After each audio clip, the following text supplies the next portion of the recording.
Good morning students, स्वागत करता हूं मैं आप सभी का इस नई वीडियो के अंदर। इस वीडियो में हम डिस्कस करेंगे इक्विपोटेंशियल सरफेसेस के बारे में। इसके बारे में जितने भी कॉन्सेप्ट्स हैं वो हम इस वीडियो में कंप्लीटली डिस्कस करेंगे।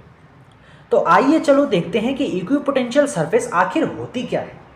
तो जैसे कि मैंने यहाँ पे इसकी डेफिनेशन लिखी है, an equipotential surface is a surface with a constant value of potential at all points on the surface. मतलब कि इक्विपोटेंशियल सरफेस ऐसी सरफेस है जिसके हर एक पॉइंट पर इलेक्ट्रोस्टैटिक पोटेंशियल की वैल्यू कांस्टेंट रहती है। मतलब कि अगर इस सरफेस के किसी एक पॉइंट से अगर मैं किसी दूसरे पॉइंट तक अपने टेस्ट चार्ज को मूव कराता हूं तो मुझे कोई भी वर्क नहीं करना पड़ेगा, मुझे कोई भी पोटेंशियल डिफरेंस देखने को नहीं मिलेगा।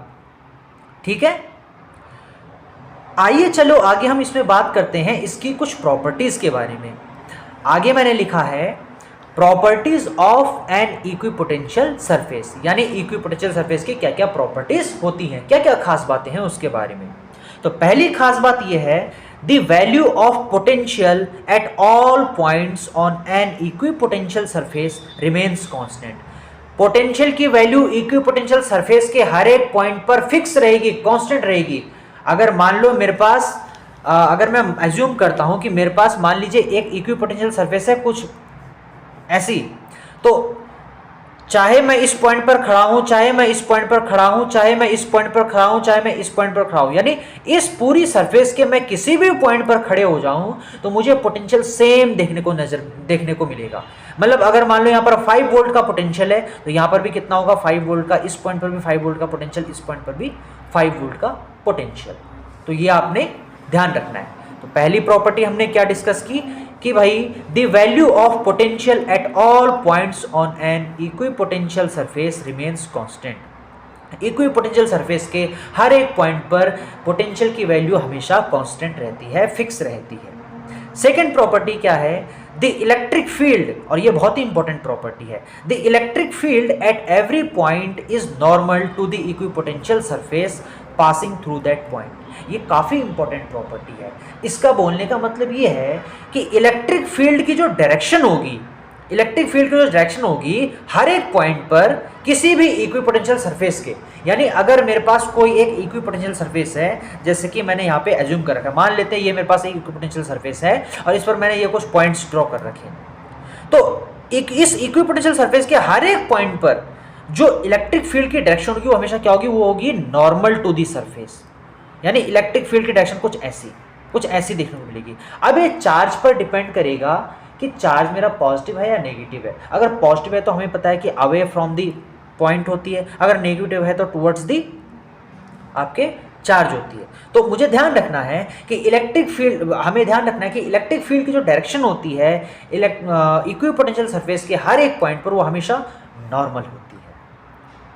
अच्छा, अब अगर मैं आप लोगों से पूछूं कि ऐसा क्यों भाई कि इक्विपोटेंशियल सरफेस के हर एक पॉइंट पर इलेक्ट्रिक फील्ड की डायरेक्शन नॉर्मल है। अगर मैं मान लूं कि मेरे पास मान लेते कि let us suppose the direction of electric field is not normal to this equipotential surface, let us suppose the direction of the electric field is making an angle theta with this surface. मान लेते electric field ने इस surface के साथ एक theta angle बना रखा है ना, मतलब कि इलेक्ट्रिक फील्ड की डायरेक्शन नॉर्मल नहीं है, इलेक्ट्रिक फील्ड डायरेक्शन ये रही, कुछ तिरछी ले ली मैंने थीटा एंगल बनाते हुए। तो इससे होगा क्या, इससे क्या होगा कि इस इलेक्ट्रिक फील्ड का एक नॉन जीरो कंपोनेंट सरफेस के पैरेलल होगा। अगर मैं इस इलेक्ट्रिक फील्ड के कंपोनेंट्स करता हूं तो मेरे पास दो कंपोनेंट मुझे यहां पे देखने को मिलेंगे, दैट इज एक तो ये वाला जो कि मेरा होगा ई कॉस थीटा, और एक मुझे ऊपर की तरफ देखने को मिलेगा जो कि मेरा होगा ई साइन थीटा। ठीक है, तो यहां पर मुझे इलेक्ट्रिक फील्ड के दो कंपोनेंट देखने को मिलेंगे। अब इससे होगा क्या कि जो ये मेरा पैरेलल कंपोनेंट है ना इस सरफेस के, इस कंपोनेंट के कारण क्या होगा, मुझे किसी टेस्ट चार्ज को इस सरफेस के ऊपर मूव कराने के लिए कुछ ना कुछ वर्क करना पड़ेगा। और अगर मुझे वर्क करना पड़ेगा इसका मतलब कि पोटेंशियल मेरा हर जगह जो है सेम नहीं होगा।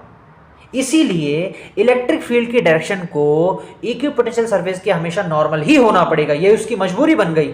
अदरवाइज अगर इलेक्ट्रिक फील्ड नॉर्मल नहीं है इक्विपोटेंशियल सरफेस के, तो कुछ ना कुछ उसका नॉन जीरो कंपोनेंट मुझे सरफेस के पैरेलल देखने को मिलेगा, और फिर किसी टेस्ट चार्ज को इस सरफेस के ऊपर मूव कराने के लिए मुझे कुछ ना कुछ एक्सटर्नल वर्क करना पड़ेगा, जो कि इक्विपोटेंशियल सरफेस की डेफिनेशन के खिलाफ है।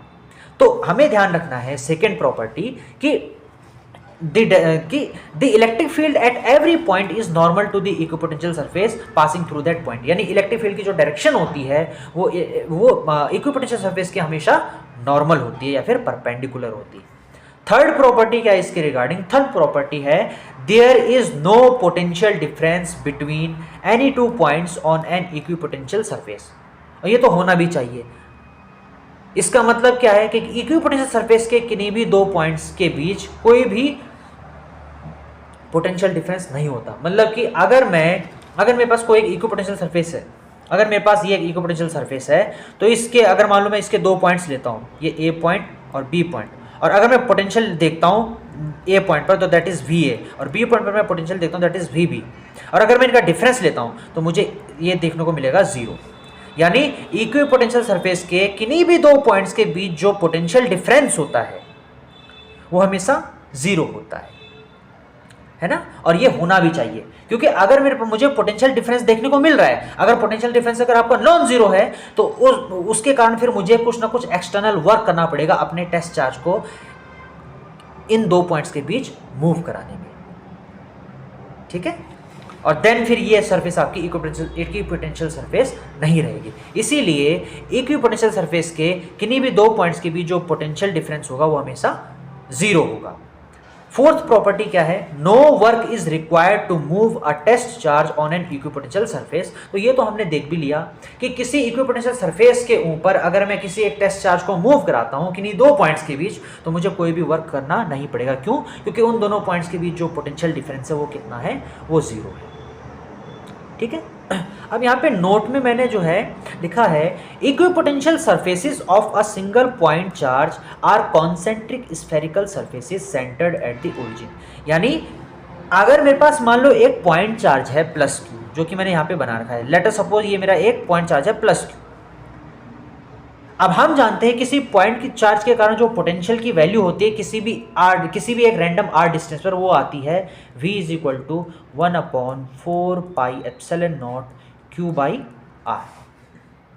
अच्छा, अब मुझे इस v को क्या करना है? मुझे इस v को कांस्टेंट बनाना है। ये v मेरा कांस्टेंट कब होगा? जब मेरा r फिक्स हो जाए, जब मेरी डिस्टेंस फिक्स हो जाए, है ना। यानी अगर r मेरा कांस्टेंट है, r अगर मेरा फिक्स है, तो v मेरा क्या हो जाएगा?